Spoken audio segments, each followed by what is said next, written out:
প্রিয় দর্শক, সংবাদপত্রে বাংলাদেশ অনুষ্ঠান থেকে আমি রেজানুর রহমান আপনাদেরকে স্বাগত জানাচ্ছি। বিভিন্ন জাতীয় দৈনিকে প্রকাশিত খবরের বিশ্লেষণ নিয়ে আমাদের আজকের এই অনুষ্ঠানে অতিথি হিসেবে উপস্থিত আছেন দৈনিক কালের কণ্ঠের সম্পাদক, জাতীয় প্রেস ক্লাবের সভাপতি কবি হাসান হাফিজ। ধন্যবাদ। আপনাকে ধন্যবাদ। পত্রপত্রিকায় প্রকাশিত কয়েকটা গুরুত্বপূর্ণ শিরোনাম আপনাকে আমি পড়ে শোনাই, তারপর আমরা আলোচনায় যেতে চাই। প্রথম আলো, ফেব্রুয়ারির প্রথমার্ধে ভোট, একমত ইউনূস ও তারেক, ইসরায়েলে পাল্টা হামলা ইরানের। কালের কণ্ঠ, নির্বাচন ফেব্রুয়ারির প্রথমার্ধে, এখন প্রধান উপদেষ্টার দিকে তাকিয়ে দেশবাসী। দৈনিক সমকাল, সংস্কার বিচারে অগ্রগতি হলে ফেব্রুয়ারিতে নির্বাচন, জামায়াত এনসিপি নাখোশ, ইসরায়েলের হামলা ইরানের জবাব। দৈনিক যুগান্তর, রোজার আগেই জাতীয় নির্বাচন, ইরানে ভয়ঙ্কর বিমান হামলা ইসরায়েলের। দৈনিক ইত্তেফাক, রমজান শুরুর আগের সপ্তাহ ভোট হতে পারে, ইরানের পরমাণু ও সামরিক স্থাপনায় ইসরায়েলের ভয়াবহ হামলা, নিহত ৭৮। বাংলাদেশ প্রতিদিন, লন্ডনের সমঝোতা, ফেব্রুয়ারিতে ভোট, ভয়ঙ্কর যুদ্ধের দামামা। মানব জমিন, ঐতিহাসিক, রমজানের আগে নির্বাচনের প্রস্তাব তারেক রহমানের, প্রধান উপদেষ্টা বললেন প্রস্তুতি সম্পন্ন হলে করা যেতে পারে, বৈঠকে দুপক্ষই সন্তুষ্ট। খবরের কাগজ, নির্বাচনের সময় নিয়ে মতৈক্য, খালেদা জিয়া সম্পর্কে ইউনূস, উনি একজন অসাধারণ মানুষ, ইসরায়েলি হামলায় ইরানের পরমাণু স্থাপনা লণ্ডভণ্ড। কালবেলা শিরোনাম, ২ বছরে ঝরেছে ৬ লাখ শিক্ষার্থী, এসএসসি এইচএসসি। সময়ের আলো, নির্বাচন ১২ ফেব্রুয়ারি, অনিশ্চয়তা কেটে আসার আলো। দৈনিক দিনকাল, নির্বাচনের ট্রেনে বাংলাদেশ, ইরানে ইসরায়েলের ভয়াবহ হামলা। ইনকিলাব, ১০ ফেব্রুয়ারির মধ্যে নির্বাচন, জামায়াত এনসিপিতে হতাশা, নতুন বন্দোবস্ত না হলে আবার অভ্যুত্থানের দিকে যাবে এনসিপি, নাসিরুদ্দিন পাটোয়ারি। দৈনিক জনকণ্ঠ, ইরানে ইসরায়েলের ব্যাপক হামলা, রমজানের আগেই হতে পারে নির্বাচন। দৈনিক করতোয়া, রোজার আগে জাতীয় নির্বাচন, রূপালী বাংলাদেশ, রমজানের আগেই নির্বাচন, পাল্টাপাল্টি হামলা ইসরায়েল ইরান। আপনি শিরোনাম শুনলেন। আমরা যে বৈঠকে যে খবরের জন্য অপেক্ষায় ছিলাম, নির্বাচনটা কবে হচ্ছে, সেটার একটা মোটামুটি আশ্বাস পাওয়া গেল। ফেব্রুয়ারির প্রথমার্ধে ভোট, একমত ইউনূস ও তারেক। আবার বলা হচ্ছে যে সংস্কার বিচারে অগ্রগতি হলেই ফেব্রুয়ারিতে নির্বাচন। আবার এমন পত্রিকায় এমন রিপোর্টও ছাপা হয়েছে, ইউনূস তারেকের সন্তুষ্টিতে স্বস্তি টেকসই হবে। কি মনে হয় আপনার? একটা সংশয় আছে, তো আমরা ইতিবাচকভাবে দেখতে চাই। শুরুতেই সংশয়টা না করাই ভালো। ইতিবাচক দিকে আমরা যেতে চাই। সবাই মিলে ঐক্যটা হচ্ছে সবচেয়ে জরুরি। এখানে বিভেদ করলে কিন্তু শত্রুরাই লাভবান হবে, সেটা আমরা চাইবো না। আমরা চাইবো যে একটা দেশ একটা স্থিতিশীল গণতন্ত্রের পথে এগিয়ে যাবে এবং ছোটোখাটো ভুল বোঝাবুঝি যেন দূর হয়ে যায়। অনেক হুমকি আছে, অনেকের নাখোশ আপনি বললেন কোনোটাতে দেখা যাচ্ছে, সেগুলি কিন্তু ঠিক হবে না আমার মনে হয়। কারণ একটা নির্বাচন না হলে একটা রাজনৈতিক স্থিতিশীলতা তো একটা দরকার। স্থিতিশীলতা না হলে বিনিয়োগটা হবে না, দেশের শান্তি শৃঙ্খলা ঐক্য, তারপরে দেশব্যাপী যে একটা স্থিতি, একটা স্বস্তির একটা যে আবহ, সেটা তৈরি হবে না, বিনিয়োগটা হবে না, কর্মসংস্থান হবে না, হতাশা বাড়বে, মানে আইন শৃঙ্খলা পরিস্থিতির অবনতি হবে। সেই জন্যে একটা সবাই মিলে, রাজনৈতিক দলের সুবিধাটা কি, স্তরে স্তরে তার কর্মী বাহিনী আছে। একটা কোনো কিছু সিদ্ধান্ত নিলে সেটা তৃণমূল পর্যায়ে বাস্তবায়িত হতে পারে। এটা কিন্তু অন্তর্বর্তী সরকারের সেটা নাই। এবং সেনাবাহিনী এখন মাঠে আছে ঠিকই, সেনাবাহিনী যদি আবার অ্যাকশনে যায় সেটা একটা খারাপ অবস্থা হবে। তো পুলিশও সেইভাবে কিন্তু আমরা আগের মতো পুনর্গঠিত হয় নাই, এখনো হয় নাই। ফলে এই জন্য কিন্তু সবাই মিলে চেষ্টাটা করা দরকার, যাতে একটা সুন্দর, সুষ্ঠু, অবাধ, গ্রহণযোগ্য, স্বচ্ছ একটা নির্বাচন হয়, যেটা আমরা গত 15-16 বছরে আমরা পাই নাই। তো একটা ধোঁয়াশা যেটা রয়ে গেছে, যেটা হলো যে সমকালে যে শিরোনামটি হয়েছে, আলোচনা বোধ করি সেরকমই ছিল যে সংস্কার বিচারে অগ্রগতি হলে ফেব্রুয়ারিতে নির্বাচন। তার মানে একটা যদি রয়ে গেল না, যদি তো একটা থাকবে, একটা দৃশ্যমান একটা অগ্রগতি আমরা আশা করি পাবো। বিচার প্রক্রিয়া আপনি শুরু হয়েছে, আপনি জানেন, এবং সংস্কারও কমিশনগুলির রিপোর্ট প্রায় আমরা পেয়ে গেছি। তো এখন একটা দীর্ঘমেয়াদী আছে, স্বল্পমেয়াদী আছে সেগুলি, এবং মূল কথাটা হচ্ছে রাজনৈতিক দলগুলিকে আস্থায় নিতে হবে, যেটা এখনো এই সরকার নিতে পারে নাই। আস্থায় না নিলে হবে কি, তারা ভবিষ্যতে এসে এটা সংস্কারটা বাস্তবায়ন করলো না। আপনি আস্থার কথাটা যেটা বললেন, এনসিপি যে প্রতিক্রিয়া দেখিয়েছে, যেমন এনসিপি নাকচ পত্রপত্রিকার শিরোনাম হয়েছে, একটি দলের সঙ্গে আলোচনায় তারিখ চূড়ান্ত হতে পারে না, এনসিপি নেতৃবৃন্দ বলেছেন। এবং আরও একটি কথা যেটা আমি শিরোনামে পড়েছিলাম, নতুন বন্দোবস্ত না হলে আবার অভ্যুত্থানের দিকে যাবে এনসিপি। এই কথাগুলো তো খুব একটু কি মনে হয়? এগুলি একটু অ্যালার্মিংই, মানে কি বলবো, এগুলি গণতন্ত্রের জন্য খুব কতটা অনুকূল সেটাও একটা প্রশ্ন সাপেক্ষ। আপনি জানেন যে শুধু একটি দল না, এটা 50টিরও বেশি দল।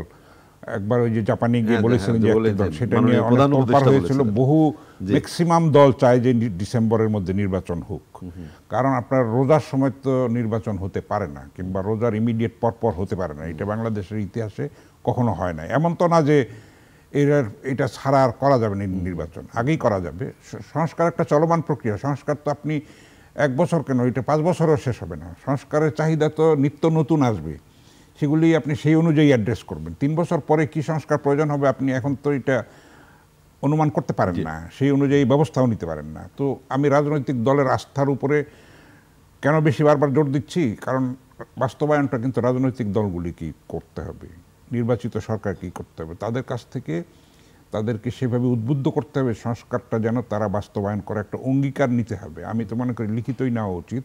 তাদেরকে যদি সেরকম শ্রদ্ধাশীলতার সঙ্গে, আস্থার সঙ্গে, গুরুত্বের সঙ্গে নেওয়া হয়, তাহলে, কারণ দেশটা রাজনীতিকদের হাতেই কিন্তু শেষ পর্যন্ত যাবে। এরকম টেকনোক্র্যাট, এরকম উপদেষ্টা যাদেরকে নিয়ে অনেকে নিয়ে প্রশ্ন আছে, তাদের মানে দেশপ্রেম, সততা নিয়ে প্রশ্ন নয়, কিন্তু দক্ষতা, বিচক্ষণতা, দূরদর্শিতা, কোনো ক্ষেত্রে সততা এবং লোভেরও ব্যাপার আছে। যদিও প্রধান উপদেষ্টা বলেছেন যে অন্যরাও ইলেকশন করবে না, কিন্তু আমরা দেখেছি যে অনেকের কথাবার্তায় তারা চায় থেকে যেতে আরও, মানে কোনো না কোনো ছলে বলে কৌশলে ক্ষমতাটা যাতে দীর্ঘায়িত হয়, প্রলম্বিত হয়, সেরকম চেষ্টাটা আছে। তাদের কথাবার্তায়ও সেরকম ফুটে বেরিয়েছে। সেটা কোনোভাবেই বাঞ্ছনীয়। এবং সবার দক্ষতা কিন্তু সমান না। 2-4 জন বাদে অন্যদের মানে পরিপক্কতা, বিচক্ষণতা, দূরদর্শিতা, সিদ্ধান্ত গ্রহণের যে দৃঢ়তা, সেগুলি আমরা দেখি নাই। সেটা আশাটা করা গিয়েছিল। তারা ঠিক আছে, এমনি টেকনোক্র্যাট হিসেবে, বিশেষজ্ঞ হিসেবে যার ক্ষেত্রে মোটামুটি তারা খুবই, অনেকের তো আন্তর্জাতিক খ্যাতিও আছে, কিন্তু প্রশাসনটা পুরাটাই আলাদা জিনিস। ছাত্রদের আন্দোলনটা এক জিনিস, রাজনীতিটা আরেক জিনিস। আপনি যেটা বললেন যে এখন দৃশ্যমান একটা অগ্রগতি হবে, এই হুমকি দিয়ে দ্বিতীয় গণ অভ্যুত্থান, এখন আপনি রাজু ভাস্কর্য ডাক দিলে কি আগের মতো লোক আসবে?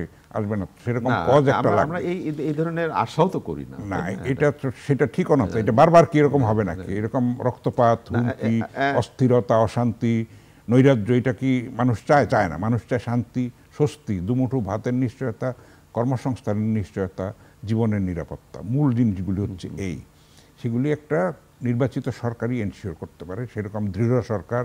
কারণ আগেকার আমরা অনেক নির্বাচন দেখেছি, সেগুলি থেকে এখন গুণগত পার্থক্যটা হতে হবে, যে মানুষের কাছে জবাবদিহিটা করতে হবে। না, সেটা তো মাননীয় প্রধান উপদেষ্টা বলেছেন যে এই নির্বাচন হবে সর্বকালের সর্বশ্রেষ্ঠ, সেরা এবং নিরপেক্ষ। এটা সবারই দায়িত্ব আছে, 18 কোটি মানুষের প্রত্যেকের দায়িত্ব আছে এইটা, এই স্বপ্নটাকে বাস্তবায়ন করার জন্য। একজন প্রধান উপদেষ্টার পক্ষে এককভাবে এটা সম্ভব না, কিংবা এই সরকারের পক্ষে সম্ভব না। প্রত্যেকটা নাগরিকের দায়িত্ব আছে, প্রত্যেকটা সামাজিক শক্তি, পেশাজীবী শক্তি, রাজনৈতিক শক্তি, ছাত্র শক্তি, শ্রমিক, মেহনতি মানুষ, সাধারণ মানুষ, কৃষক, সবার কিন্তু দায়িত্ব আছে এখানে। জামায়াতের অবস্থা কি? আনুষ্ঠানিক মতামত বোধহয় তারা আজকে দেবে, তারপরেও জামায়াত তো নিবন্ধনও পেয়ে গেছে, আবার প্রতীকটাও পেয়ে যাবে, হয়তো কালকে খুললেই পেয়ে যাবে। তো জামায়াত তো ঠিকই আছে, জামায়াতের সমস্যা তো নেই। জামায়াত তো নিজেদের ঘর গুছিয়ে ফেলছে ইতিমধ্যে, তারা কয়েক জায়গায় প্রার্থী ঘোষণা করে ফেলেছে। 300 আসনে তো দেবেই তো, এবং তারা অন্যান্য ইসলামী দলগুলির সঙ্গেও তাদের ডায়ালগ অব্যাহত আছে, তারা একটা হয়তো জোটও করতে পারে। আমরা খুব উদ্বেগের সাথে লক্ষ্য করছি, বিশেষ করে মধ্যপ্রাচ্য ইসরায়েলের পাল্টা হামলা ইরানের, এই যে এইখানে যে হামলাটা হলো এবং হামলাটা প্রায় একেবারে টার্গেট করে করে করে দেখেন সেখানকার বুদ্ধিজীবী যেমন আপনার বিশেষজ্ঞ যেমন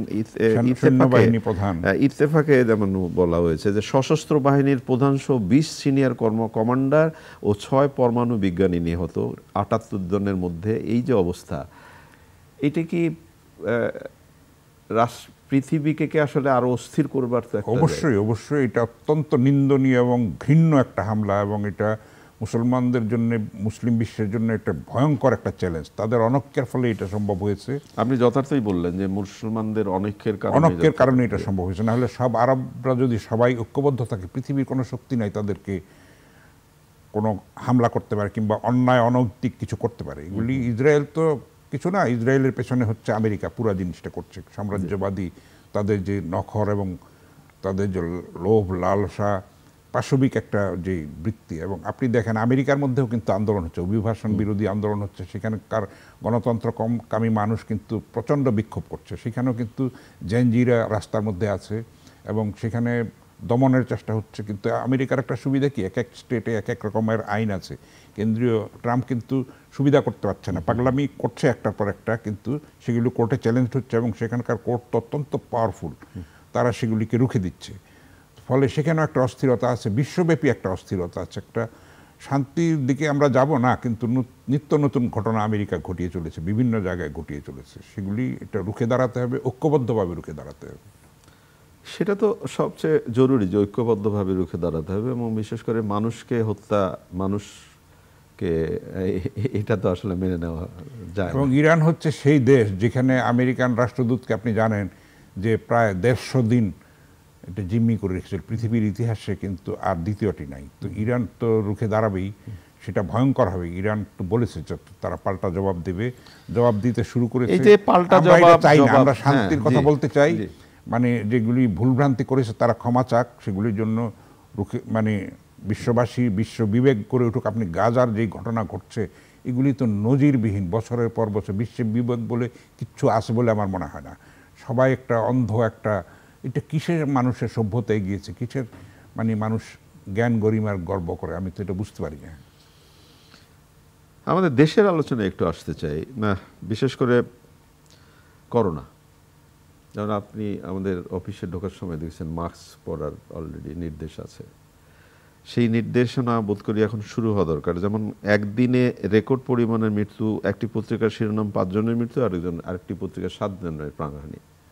তো আমরা কি একটু বোধহয় হেলাফেলা করছি? অবশ্যই করছি। আপনি কিছুদিন আগেও নিউজ বেরিয়েছে, মেট্রো রেলে কিন্তু বলেছিল মাস্ক পরাটা বাধ্যতামূলক, কিন্তু যাত্রীরা সেটা মানছে না, অনেকেই সেটা মানছে না। ফলে নিজের ক্ষতিও করছে এবং অন্যদেরও ক্ষতি করছে।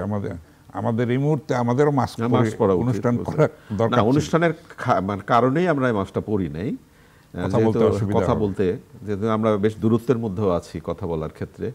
এইটা মনে হয় হেলাফেলা না করে আমাদের সচেতন হতে হবে, এবং প্রত্যেকটা নাগরিকের দায়িত্ব আছে এখানে। এখানে তো গভর্নমেন্ট ঘরে ঘরে গিয়ে তো এটা করতে পারবে না। নিজের জীবনটাকে নিজেকেই বাঁচাতে হবে, সেই জন্য প্রতিরোধমূলক ব্যবস্থাটা নিতে হবে। আপনাকে যেহেতু সময় পাওয়া গেল, আপনার সাথে আমি একটু অন্য আলাপ করি। এই যে ঈদে এইবার আগে ছুটি সমন্বয় করে 10 দিনের ছুটি হলো ঈদে, এবং কৌতুকটা এরকম এসছে, কেউ কেউ কৌতুক এরকম করেছেন যে এই 10 দিন পরে সে নাকি ভুলে গেছে কোন অফিসে চাকরি করতো, এরকম কৌতুকও হচ্ছে।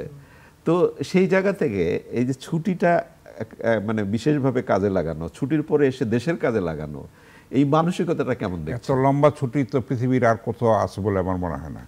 আমরা কিন্তু পাশ্চাত্যের অনুকরণে সপ্তাহে 2 দিন ছুটি নিয়েছি, কিন্তু আমরা এত অলস যে আমরা 5 দিন তো সেইভাবে কাজটা করি না। আপনি ওয়েস্টার্ন ওয়ার্ল্ডে 5 দিন পাগলের মতো কাজ করে, 2 দিন পাগলের মতো এনজয় করে। তো আমরা তো সেটা করি না, আমরা এত অলস ফাঁকিবাজ। কিন্তু আমরাই আবার কিন্তু বাইরের দেশে গিয়ে আমরা কিন্তু সেখানে কঠোর নিয়মানুবর্তিতার মধ্যে পড়ে গিয়ে আমরা সেখানে দক্ষতার পরিচয় দিই, যোগ্যতার পরিচয় দিই, কিন্তু নিজের দেশে আমরা অলস। আপনি দেখেন গ্রামাঞ্চলে কিন্তু কৃষি শ্রমিক পাওয়া যায় না, এত টাকা পাওয়া যায় না। তো এটা একটা সবাই খালি একটা কৃত্রিম একটা এই যে মানে চাকচিক্যের দিকে, একটা মোহের দিকে, মানে পরিশ্রমটা আমরা করতে চাই না। এবং আমাদের মানে শিক্ষিত হয়েও আমরা মানে কি বলবো, কায়িক শ্রমটাকে অসম্মান করি, সেটা খুবই দুঃখজনক। সেটার প্রতি আমাদের শ্রদ্ধাশীল হতে হবে, তাহলেই কিন্তু আমাদের দেশটা বদলাতে পারে। কালবেলার শিরোনাম, 2 বছরে ঝরেছে 6 লাখ শিক্ষার্থী এসএসসি এবং এইচএসসি। আমরা এখন রাজনীতি নিয়ে আলোচনা করব, রাজনীতি কবে নির্বাচন হবে সেটা নিয়ে দৌড়ঝাঁপ শুরু হবে, কিন্তু আপনি বোধ করি এটা স্বীকার করবেন যে করোনাকালীন সময় থেকে শুরু করে সবকিছু মিলেই, আন্দোলনের সবকিছু মিলেই শিক্ষা ব্যবস্থাটাই ক্ষতিগ্রস্ত হয়েছে বেশি।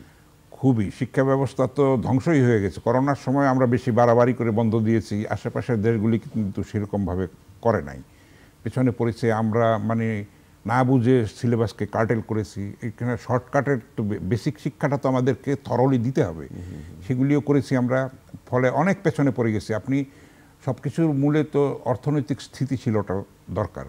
স্থিতিশীলতা না থাকলে আপনার এই যে ঝরে পড়ছে, ড্রপ আউটের সংখ্যা বেড়ে যাচ্ছে, তাই না? এখানে যেটা বলা হচ্ছে যে এসএসসি উত্তীর্ণ হয়ে এসএসসি দিচ্ছে না প্রায় 6 লাখ, তারপর রেজিস্ট্রেশন করে ফর্ম পূরণ করেনি 4,33,000। তার মানে ব্যাপারটা হচ্ছে যে শিক্ষার প্রতি যে অনাগ্রহটা তৈরি হচ্ছে, এইটা তো একটা খুবই সংকেত, অশনি সংকেত। খুবই চিন্তার বিষয়। আপনি নিজে শিক্ষাবিদের রিপোর্টার হিসেবে জানেন, শিক্ষাই তো হলো মূল জিনিস, আপনার জাতি মেরুদণ্ড। আপনি শিক্ষিত না হতে পারলে তো আপনি কিছু বদলাতে পারবেন না। আপনি নিজের ভাগ্য বদলাতে পারবেন না, দেশের ভাগ্য বদলাতে পারবেন না। অশিক্ষিত জনশক্তি দিয়ে তো কোনো কাজ হবে না। রাইট। কিন্তু শিক্ষাটা আমরা দিতে পারছি না, বেকারত্বের ব্যাপার আছে, এখানে অর্থনৈতিক মন্দার ব্যাপার আছে। সবাই তো ইচ্ছা করেই যে পরীক্ষায় যাচ্ছে না তা তো না, বাধ্য হচ্ছে আর কি। শিশু শ্রমটা বাড়ছে, তারপরে বাবা মা সেইভাবে এফোর্ড করতে পারছে না পড়াশোনা, বাল্যবিবাহটাও সেভাবে কিন্তু দূর হয়নি, তাই না? আমাদের কিন্তু নানান অশিক্ষা, কুশিক্ষা, কুসংস্কার, এগুলির সঙ্গে লড়াইটা করতে হবে। সেটার জন্য কিন্তু একটা দরকার দৃঢ় রাজনৈতিক অঙ্গীকারবদ্ধ একটা দেশপ্রেমিক শক্তির দরকার, যারা দেশের এইসব সমস্যাগুলিকে অ্যাড্রেস করতে পারবে। সেটার জন্যই আমরা নির্বাচনের উপরে বেশি জোর দিচ্ছি, যাতে একটা নির্বাচিত সরকার এসে এইসব সমস্যাগুলি দূর করতে পারে। দেশটা একটা মানে 55 বছরে তো এত পেছনে পড়ে থাকার কথা না আমাদের। আশেপাশে আপনি দেখেন, শ্রীলঙ্কায়ও কিন্তু অভ্যুত্থান হয়েছে, কিন্তু শ্রীলঙ্কা কিভাবে ঘুরে দাঁড়িয়েছে, আমরা তো সেভাবে ঘুরে আমরা দাঁড়াতে শ্রীলঙ্কার পারছি না। সময় তো কথা এমন বলেছিলাম যে এই দেশটি আর উঠে দাঁড়াতে পারবে না, পেরেছে তো এরকম। তারা। হ্যাঁ, এটা তো পেরেছে। তাদের শিক্ষার হারও কিন্তু আমাদের থেকে অনেক অনেক বেশি প্রকৃত অর্থে। আমরা তো গোজামিল দিয়ে বলি যে 75%, কিন্তু আমার তো মনে হয় প্রকৃত আপনি অবস্থাটা। শ্রীলঙ্কার শিক্ষার হারের কথা বললেন, আমার একবার শ্রীলঙ্কা যাওয়ার সুযোগ হয়েছিল। আমি একদম সাধারণ মানুষের মুখে যেভাবে তাদের চর্চা, ইংরেজি চর্চা থেকে শুরু করে আপনি একটা সবকিছু, ট্যাক্সি ড্রাইভার যেভাবে ইংরেজি বলে, আমাদের বহু MA পাস লোক সেভাবে বলতে পারবেন না। আপনি স্বচ্ছন্দে চলতে পারবেন সেইখানে, এত তারা মানে সত্যিকার অর্থেই শিক্ষিত আর কি। আমরা তো নাম লিখতে পারলে আমরা স্বাক্ষর বলি, কিন্তু ওরা কিন্তু প্রকৃত অর্থে শিক্ষিত। এবং আপনি সাউথ ইন্ডিয়াতেও দেখবেন, কেরালা কিন্তু 100% শিক্ষিত। কেরালার কথা বললেন, বিমান দুর্ঘটনা এবং রাখে আল্লাহ মারেকে, এটা যেমন একটা কথা আছে, এত কিছুর পরে একজন কিন্তু বেঁচে গেলেন, সৃষ্টিকর্তা তাকে বাঁচিয়ে দিল। তো সবকিছু মিলে এই যে দুর্ঘটনাটি, এখন কেউ বলছেন যে পাখির আঘাতে দুর্ঘটনাটা হলো নাকি নানা ধরনের, হয়তো শেষ বেরোবে, কিন্তু এর থেকে এই মানে সতর্কতা কি মনে হয়? অবশ্যই সতর্কতা নিতে হবে। এবং বলা হচ্ছে যে পাইলটের ভুলে হয়েছে, কিন্তু সে নাকি অনেক দক্ষ পাইলট, সেগুলিও শনাক্ত হবে। আর বোয়িং এর তো এরকম দুর্ঘটনার নজির এই প্রথম নাকি হলো। আমাদের চিন্তা লাগে, আমাদের ড্রিমলাইনার কিন্তু আমাদেরও বেশ কয়েকটা আছে, ফলে আমাদেরও সংখ্যাটা আমাদের শিক্ষা নেওয়া দরকার, এখান থেকে সচেতন থাকাটা দরকার। আমাদের পাইলটরাও দক্ষ, এর মধ্যে তারা দক্ষতার পরিচয় দিয়েছেন। সবই আল্লাহর ইচ্ছা, কিন্তু আমাদের সচেতন হতে হবে, মানে এইসব ব্যাপারে আরো বেশি কেয়ারফুল হতে হবে আর কি। বাজার দরের কি অবস্থা? যান বাজারে? হ্যাঁ, বাজারে যাই, কিন্তু বাজারের দর আবার এখন একটু বাড়তির দিকে। একটু স্বস্তিতে আমরা ছিলাম, ঈদের সময়ও ছিলাম, সেটা অনেকে স্বীকার করতে চায় না, কিন্তু এই সরকারকে এই কৃতিত্বটা দিতে হবে। তারা কিন্তু এই যে আপনার কোরবানির ঈদেও 55 টাকা 60 টাকা পেঁয়াজের কেজি, এটা একটা অকল্পনীয় ব্যাপার। কিন্তু চামড়ার কথা উঠল, যেমন ধরেন আমাদের একটা সময়ে এই গরুর চামড়া বা এই চামড়াজাত পণ্য সব কিছু মিলিয়ে আমাদের অন্য রকমের একটা পরিস্থিতি ছিল। তো এবারও চামড়ার দর নির্ধারণ করে দেওয়া হলো গরুর চামড়ার, কিন্তু অধিকাংশ ক্ষেত্রে প্রচার মাধ্যমে, টেলিভিশন চ্যানেলে যা দেখলাম, কেউ কেউ চামড়া পানিতে ফেলে দিয়েছে, গর্ত করে ফেলে দিয়েছে। তাহলে এইটা কি একটা সমন্বিত একটা ব্যবস্থাপনার মধ্যে একটা ত্রুটি আছে আমার ধারণা, না হলে তো এই সংকটটা হওয়ার কথা না। তারপরে এই যে ট্যানারি মালিকরা আবার আড়তদারদেরকে নাকি টাকা দিচ্ছে না, এবং অনেক বকেয়া টাকা নাকি পড়ে আছে, আগের টাকাও পড়ে আছে। এগুলিকে অ্যাড্রেস করাটা দরকার ছিল, আরো আগে থেকে করা দরকার। সব ক্ষেত্রে কিন্তু একটা নির্বাচিত সরকারটা ওই আবার একই জায়গায় আছে, অভিজ্ঞতাটা লাগে, তারপরে সেরকম কর্মী বাহিনী লাগে, সবকিছু লাগে আর কি, তাই না? এবং দৃঢ়তাটা লাগে। প্রশাসনিক সেই দৌর্বল্য থাকলে কিন্তু এইসব ত্রুটিগুলি বেরিয়ে আসে এবং তাতে দেশের সামগ্রিকভাবে ক্ষতি হয়। আমরা চাইব যে একটা দ্রুত একটা শান্তিপূর্ণ নির্বাচনের মাধ্যমে সসম্মানে যেন এই উপদেষ্টা মণ্ডলী, মানে সেফ এক্সিট যেটা বলে আর কি, সসম্মানে যেন তারা যেতে পারেন এবং এই ধরনের কোনো অপ্রীতিকর ঘটনা যেন না ঘটে তাদেরকে নিয়ে, এটাই আমরা চাইব। এবং রাজনৈতিক দলগুলির কিন্তু দায়িত্বটা সেখানে বেশি। এখনই নির্বাচন নিয়ে আপনি দেখবেন যে আরো পানি ঘোলা হবে, আরো কত কিছু আবিষ্কৃত হবে এই নির্বাচনের বিরুদ্ধে, হ্যাঁ, এবং ষড়যন্ত্র হবে, দেশে হবে, দেশের বাইরে হবে। কিন্তু সবাই মিলে আমাদের একটা কমিটেড থাকা উচিত যে আমরা একটা সুন্দর নির্বাচন করব এবং সুন্দর একটা দেশ আমরা গড়ে তুলব, যেখানে অর্থনৈতিক মন্দাটা দূর হবে, শান্তি শৃঙ্খলা একটা নিশ্চিত থাকবে, মানুষের কর্মসংস্থানটা থাকবে, শিক্ষাটা থাকবে, স্বাস্থ্যের নিরাপত্তাটা থাকবে। এগুলি আমরা চাইব, একটা কল্যাণমূলক রাষ্ট্রের দিকে যেন আমরা এগিয়ে যেতে পারি। অনেক ধন্যবাদ আপনাকে। ধন্যবাদ। প্রিয় দর্শক, আমরা এতক্ষণ যে বিষয়গুলো নিয়ে কথা বললাম আপনি সে শুনলেন, একেবারে অনেকগুলো জরুরি বিষয়ে কথা হলো। গরুর চামড়া, বিশেষ করে কোরবানির গরুর চামড়া নিয়ে যে ঘটনাটি এবার ঘটলো, সরকার একটি দাম নির্ধারণ করে দিয়েছিল, কেন সেটি পালিত হলো না সেটাও একটি ব্যাপার। এই যে চামড়াজাত দ্রব্য, এটার যে ভবিষ্যৎ নির্ধারণ করা দরকার, সেটাও কিন্তু আমরা হয়তো করছি না, হেলাফেলায়। এই ধরনের অনেক প্রশ্নগুলোর উত্তর দরকার। নির্বাচনের একটা দিনক্ষণ বোঝা গেল, আমরা আশায় আছি, মানুষ আশাই বাঁচে। ভালো থাকবেন। আগামীকাল নিশ্চয়ই এই সময় আবার কথা হবে। খোদা হাফেজ।